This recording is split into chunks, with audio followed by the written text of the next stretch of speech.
Sunday hospital की कुछ achievement गिनवाइए। एक साल पहले जो हमने इस अस्पताल को शुरू किया तो मेनली इमरजेंसी और ट्रॉमा के नाम पे शुरू किया। पहले से प्रभात सर का तो नाम था ही कार्डियोलॉजी। वक्त के साथ हमने orthopaedics department, gynae department, paediatrics department develop कर लिया और कमिंग डेज में न्यूरो, नेफ्रो और गैस्ट्रो डिपार्टमेंट में यहाँ पे फुल फ्लेज में चालू रहेंगे। और इमरजेंसी में सबसे अहम चीज़ आप लोग के पास क्या है? जो कि इमरजेंसी में जो सबसे अहम चीज़ होती है डॉक्टर की अवेलेबिलिटी जी 24/7। यहाँ पे 2 consultant round the clock emergency medicine के और मेडिसिन के और आईसीयू में अलग से एनेस्थीसिया के डॉक्टर मौजूद रहते हैं। आज पहला फाउंडेशन डे है तो कुछ अनाउंसमेंट करना चाहेंगे? यही अनाउंसमेंट हमने किया है कि हम फुल फ्लेज में अब यहाँ गैस्ट्रो, नेफ्रो और इसका क्या कहते हैं न्यूरो का डिपार्टमेंट चालू कर ओपन हार्ट सर्जरी और भविष्य में ओपन हार्ट सर्जरी भी कार्डियक का यहाँ शुरू हो जाएगा। सतीश तो डॉक्टर सतीश आप कुछ कहना चाहेंगे फर्स्ट फाउंडेशन डे पे? अब बहुत खुशी हो रही है कि हम लोग एक साल बिताए बिना किसी अनहोनी, बिना किसी बदनामी के। और एक साल में हम 2700 पेशेंट ऑलमोस्ट एडमिट किए, डिस्चार्ज किए और उस दौरान मोर्टिलिटी जो हमारी रही 0.0123 के आसपास है, जो कि लगभग नेग्लिजिबल है। नया हॉस्पिटल होने के नाते हमारे पास मरीज जो भी आते थे वो सारे जगह हॉस्पिटल में जब कोई लेना बंद कर देता था, जो बचने वाले चांसेस कम होते थे वही पेशेंट आते थे। इसके कारण भी थोड़ी मोर्टिलिटी हमारी आपको ज़्यादा लग रही है, बट ओवरऑल दूसरे अस्पताल की तुलना में हमारी मोर्टिलिटी बहुत कम है। इसका रीज़न ये है कि इमरजेंसी जो हमारा मैंड है वो इमरजेंसी फिजिशियन उसको कंट्रोल करते हैं, आईसीयू के आईसीयू फिजिशियन कंट्रोल करते हैं।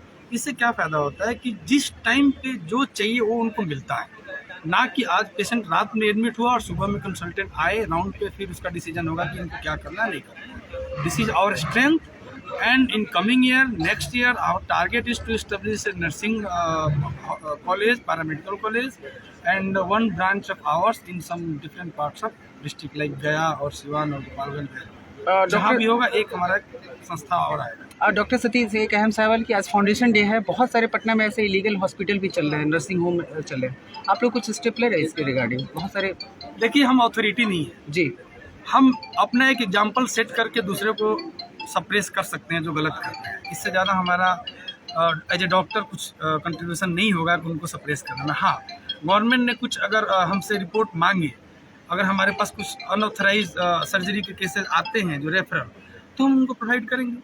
इसके लिए हम हमेशा खड़े हैं और हम किसी से डरने वाले नहीं हैं। और जो गरीब पेशेंट आपके यहाँ आते हैं तो उसकी रिपोर्ट सर, कुछ गरीब नहीं होते हैं। हर महीने में 3-4 पेशेंट ऐसे आते हैं जिनके पास मतलब ये होता है कि भाई अब इसको बचाए हैं तो इसको घर डिस्चार्ज करेंगे, ऐसी स्थिति।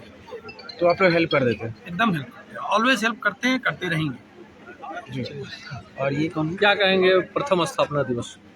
मेरा नाम डॉक्टर कुमार शशिकांत है, मैं ऑर्थोपेडिक्स में कंसल्टेंट हूँ। सबसे पहली बात तो है कि एक नए हॉस्पिटल का 1 साल पूरा करना पटना जैसे शहर में अपने आप में एक उपलब्धि है और वो उपलब्धि हम लोगों ने हासिल की है।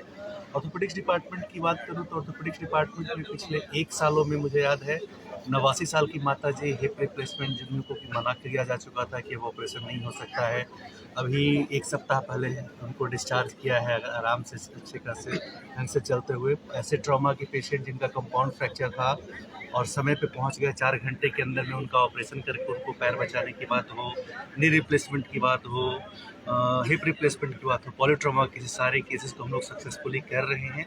सो 1 साल में हम लोगों ने जितनी उम्मीद की थी निश्चित तौर पे उस पर खरे उतरे हैं। इनफैक्ट उससे बेहतर करने किया है हमने और आगे नेक्स्ट लेवल पे काम को लेकर के जाएंगे और जो बेस्ट अवेलेबल है इंडिया ही नहीं, मैं तो कहूँगा वर्ल्ड वाइड, हम लोग उसको प्रोवाइड करने की कोशिश कर रहे हैं, चाहे वो सर्जरी की बात हो या फिर पोस्ट ऑफ मैनेजमेंट की बात हो।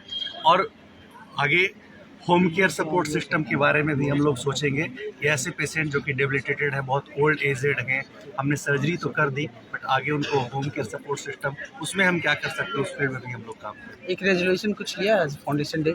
आज फाउंडेशन डे है तो कोई रेजोल्यूशन आप लोग की तरफ से? सबसे बड़ी बात तो ये है कि जिस प्रोफेशन में हम लोग हैं उस प्रोफेशन में ईमानदारी के साथ काम करते रहें, सबसे बड़ा रेजोल्यूशन यही होगा। और निश्चित तौर पे हम लोग सारे लोग यंग लोग हैं और हम लोगों ने एथिकली पिछले 1 साल में सारे काम को किया है और आगे भी इसी तरह से एथिकली काम को करते रहें।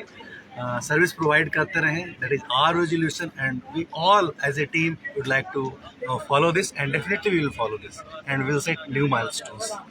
Thank you.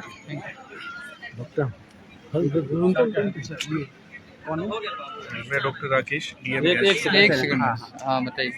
मैं डॉक्टर राकेश जहाँ डीएम गैस्ट्रो. एक्चुअली इस हॉस्पिटल में जो मैं यूजुअली पेशेंट देखता हूँ और जो बेसिकली जो ट्रीटमेंट हम लोग करते हैं that is all as per the establish protocol. कोई ऐसा हम बेसिकली ट्रीटमेंट नहीं देते हैं जो अनएथिकल हो या as per the patients requirement नहीं हो. That is the best part of this hospital. Usually I am seeing other hospitals in Patna also, but this hospital always prefer to get the call or to attend the patient on time only. Because whatever we are seeing in other hospital as compared to this hospital, they are not following the most of the protocol. But मैंने जितने भी यहाँ patients देखे हैं सब में जो मैंने चाहा उसी हिसाब से किया. They have never asked me to do anything which is not required. This is the best part of this hospital. मतलब एक साल के भीतर में आपने पाया कि जो भी यहाँ पे Yes. मरीज आए वो सेटिस्फाइड हो गए. बिल्कुल डेफिनेटली पेशेंट्स भी सेटिस्फेक्शन है और हमारा भी सेटिस्फेक्शन.